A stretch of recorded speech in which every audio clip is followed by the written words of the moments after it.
Bienvenidos y bienvenidas a Enclave Política, el programa de Telesur que analiza, que reflexiona junto a usted sobre nuestra región. Bolivia vivirá el 11 de abril un proceso electoral para definir la segunda vuelta en algunas gobernaciones, pero a ese domingo se llega con un ambiente caldeado por la detención e investigación a la ex dictadora Yanine Áñez.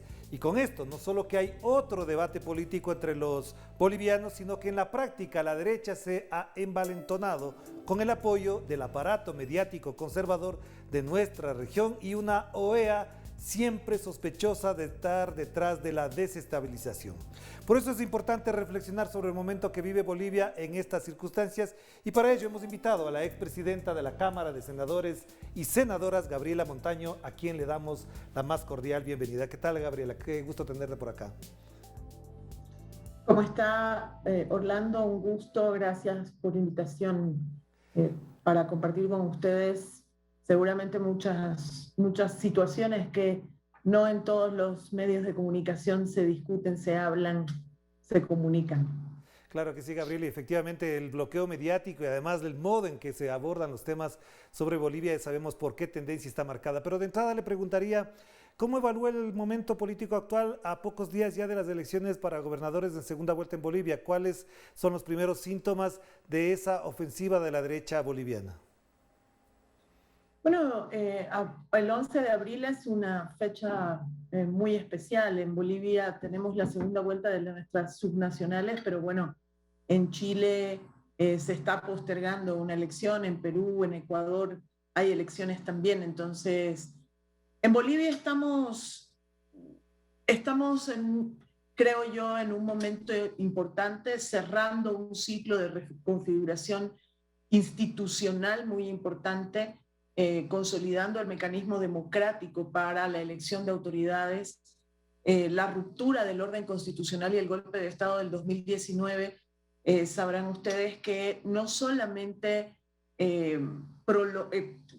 puso en funciones a una presidenta de facto como Yanine Áñez, que entró al poder por la fuerza, colocándose la banda presidencial a través de un militar, sino que también generó que se hayan tenido que prolongar las funciones de todas las autoridades subnacionales, es decir, alcaldes, gobernadores, gobernadoras, alcaldesas en nuestro país.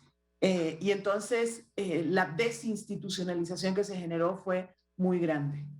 Ya, pero entonces frente a eso, Gabriela, una pregunta que cabe en estos momentos es si en estas circunstancias se puede generar mejor institucionalidad para de alguna manera también garantizar la participación ciudadana, las condiciones básicas, fundamentales para el desarrollo democrático, porque lo que vemos es que esa ofensiva de la derecha se ha planteado prácticamente para decir que lo que se vive en Bolivia es un gobierno de facto, otra vez. Es una barbaridad que se pretenda decir semejante cosa cuando el pueblo boliviano ha elegido a su gobierno con más del 55% de los votos, con respaldo de observación internacional en las elecciones de octubre del año pasado. Luis Arce y David Choquehuanca son un gobierno absolutamente legítimo y con todo el respaldo popular. Y por supuesto que hay las garantías para llevar adelante estas segundas vueltas en Bolivia. La democracia en Bolivia es tan sólida que teniendo un presidente como Luis Arce y David Choquehuanca, la gente también puede optar por alcaldes o alcaldesas, gobernadores de oposición, y así ha sucedido en la primera vuelta de las subnacionales. Es más, la señora Yanine Áñez se presentó como candidata a gobernadora del Beni, pero le fue muy mal, no tuvo el respaldo popular ni siquiera en su departamento, lo cual demuestra que eh, la señora Yanine Áñez hace un show mediático que no se prueba en la realidad. En Bolivia hay plena democracia, plenas garantías democráticas. La señora Yanine Áñez está gozando de todas las garantías democráticas que le permiten un juicio justo y un proceso justo. Claro, y efectivamente la pregunta que vendría a continuación es hasta dónde esta detención y todos los procesos penales iniciados, por supuesto, con las condiciones y las garantías que usted hace referencia, pueden afectar a las elecciones en función de que en esas elecciones participan también candidatos del movimiento al socialismo. ¿Cree usted que eso puede variar en alguna medida el resultado electoral? Bueno, yo creo que son 4 los departamentos donde se van a definir en segunda vuelta las gobernaciones. Todas las alcaldías ya tienen autoridades electas. El MAS es el único partido que tiene una presencia territorial nacional. No hay ningún otro partido que la tenga. El MAS definitivamente ha ganado las elecciones subnacionales. Pero en esta segunda vuelta seguramente tendremos que fortalecer mucho más el trabajo porque toda la oposición se va a unir para intentar vencer al MAS en la segunda vuelta. Y es nuestra tarea generar alianzas y unidad con la más amplia cantidad de sectores en el tejido social para garantizar las victorias de nuestros candidatos a gobernadores. Claro, y entonces entremos en el otro tema que es muy importante también considerar hasta el momento, Gabriela, y tiene que ver con que la pandemia, la situación económica de alguna manera se ha atenuado en el debate público y sobre todo en la exposición mediática afuera de Bolivia. ¿Esto cómo se ha podido lograr? ¿Hasta dónde efectivamente las medidas adoptadas por Luis Arce, por el gobierno en general, atenúan el impacto mediático que sobre Bolivia había de parte de medios internacionales que veían prácticamente la mínima posibilidad para achacar cualquier responsabilidad al gobierno actualmente de Bolivia? Bueno, en primer lugar, nosotros hemos tenido una recuperación, ya un inicio muy importante de recuperación económica de esa crisis. Las proyecciones que hace nuestro gobierno a la cabeza de Luis Arce, pero también organismos internacionales, es que el crecimiento económico de Bolivia en esta gestión 2021 va a estar alrededor del 4,7%, lo que lo pone por encima de la mayoría de los países de la región.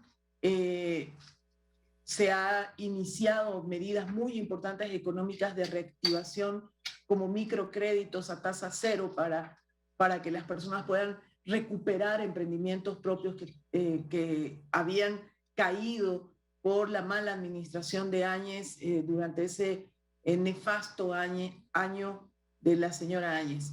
Y en el ámbito de salud, pues bueno, ha habido una franca diferencia con el gobierno de Áñez. Hoy en Bolivia hay pruebas de diagnóstico, cosa que no existían. Se puede diagnosticar a las personas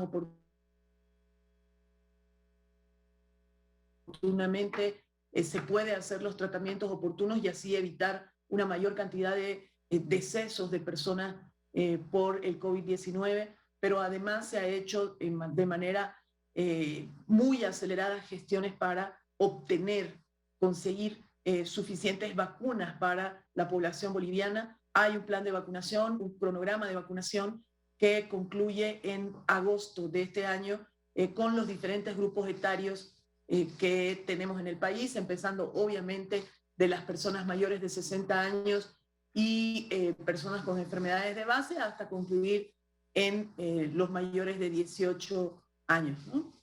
Claro, y usted en calidad de médica también sabe perfectamente que esta situación ha garantizado una política pública, a diferencia de Ecuador, en el país en donde nos encontramos usted y yo en este momento, evidentemente no hay ni siquiera 200.000 vacunas en Bolivia, con todas las dificultades que tiene además, ya lleva casi medio millón de vacunas que han llegado a Bolivia. Esto, por ejemplo, levanta el ánimo, la confianza, garantiza, por ejemplo, el desarrollo económico, productivo y comercial de Bolivia, le dan mejores condiciones para reactivarse en función de lo que se ha vivido en los últimos meses. Yo creo que sí, la certeza para la gente es muy importante. El hecho de entender que, por supuesto, que en todo el mundo existe una presión para obtener la suficiente cantidad de vacunas para las poblaciones. En todo el mundo existe esa presión. Bolivia entró tarde a ese debate con los proveedores, con los productores de vacunas, pero sin embargo ha conseguido que haya un compromiso de de parte de los productores de 15 millones de dosis de vacuna que poco a poco están llegando al país, y a la gente le da la certeza de que cuando le toque a su grupo etario va a poder acceder a una vacuna de manera además transparente, porque se ha generado todo un sistema que es virtual y que va a estar en línea, que va a permitir que cada persona que es vacunada sea registrada con todos los datos necesarios y esté vinculada inclusive al hecho de la vacunación con un frasco de vacuna, con un número de frasco de vacuna, y esto dará total transparencia. Justamente el día de antes de ayer, el presidente Luis Arce ha presentado también una aplicación que se puede utilizar en teléfonos móviles o en computadora para que la gente pueda hacer el preregistro y evitar así aglomeraciones de gente en el momento de la vacunación. Por lo tanto, yo sí creo que este hecho va a generar también confianza en la gente para poder reactivar y retomar muchísimas actividades económicas que habían estado paralizadas. Claro que sí, Gabriela. Vamos a hacer una primera pausa y enseguida volvemos para, en el contexto latinoamericano, también desde Bolivia, analizar lo que va a ocurrir en la región a propósito de las elecciones del próximo 11 de abril en Perú y en Ecuador principalmente. Vamos a la pausa y enseguida nos conectamos de nuevo con Gabriela Montaño, expresidenta de la Cámara de Senadores y Senadoras de Bolivia. Vamos a la pausa.